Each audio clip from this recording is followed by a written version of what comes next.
What comes to your mind when you hear the word stress? All these are negative emotions and thoughts. But is stress really such a bad thing? Most people think that stress hinders our performance.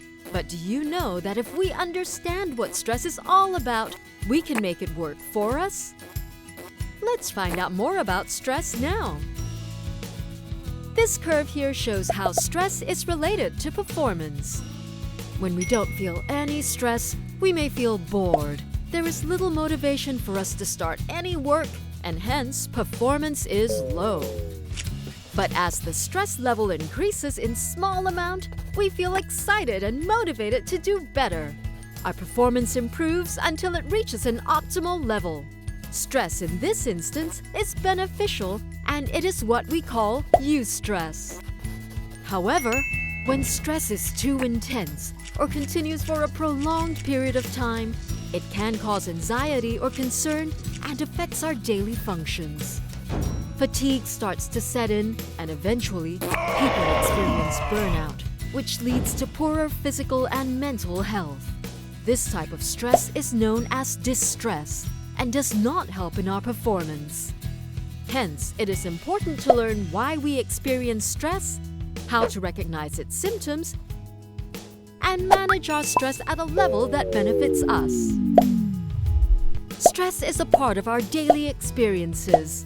As students, we experience short-term stress. In social relationships with our peers and teachers, when our physical appearance changes, when we attend a new school or class, or when we have to meet expectations such as completing an assignment, taking an exam, or trying out for a CCA. These situations that trigger stress responses in our bodies are called stressors, during which our body automatically releases hormones that increase our heart rate and blood pressure to boost our energy and get us into the fight or flight state. This physiological response gets us to be more alert and energized to deal with the stressor. Stress responses can be positive or negative. Depending on how we perceive the situation, we can have positive thoughts such as, "This is difficult, but I can do it," and be energized by motivation. Or we can have negative thoughts such as, "I am not good at this," and be overwhelmed by fear and anxiety. It is our perception and response to stressors that determines whether it becomes eustress that aids our performance or distress that hinders our performance. Bobby and his friends are tasked to do the same class presentation. Let's see how they respond to the challenge differently. Bobby thinks that he can complete the task and meet his expectations, so he starts finding ways to overcome the challenge. Bobby prepares for the presentation, consults his teachers, practices in front of the mirror, and takes deep breaths before the presentation. We can say that he is coping well with stress. In contrast, his friend feels that it is too hard for him and that he will not be able to make the mark. He continues to dwell in his negative thoughts and doesn't take active steps to complete the task. As the deadline gets closer, his fear about giving the presentation causes his stress level to increase, especially since he has not made any progress. When one is under prolonged or increasing level of stress, it will eventually get one down. Everyone shows different symptoms when under distress. We may worry and our minds cannot stop thinking, feel sad or angry. Some of us may find it difficult to concentrate or have trouble sleeping at night.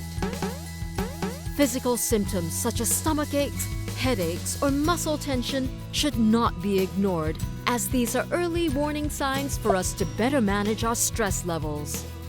Will our stressors motivate us to overcome the situation or trap us in a helpless situation?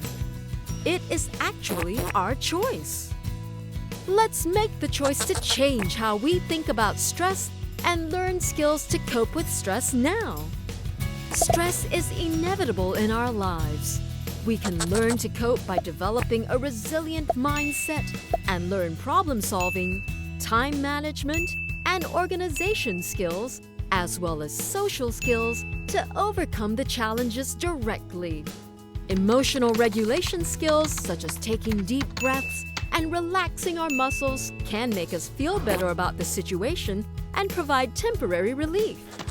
Other than these, exercising, having enough sleep, and a proper diet can also help to manage stress. Finally, always remember that we can turn to our friends, family, and teachers for help. After we deal with each stressor successfully, we will gain valuable skills that can be tapped on to manage similar situations. This learning process helps us to build our resilience and gets us ready to deal with future challenges.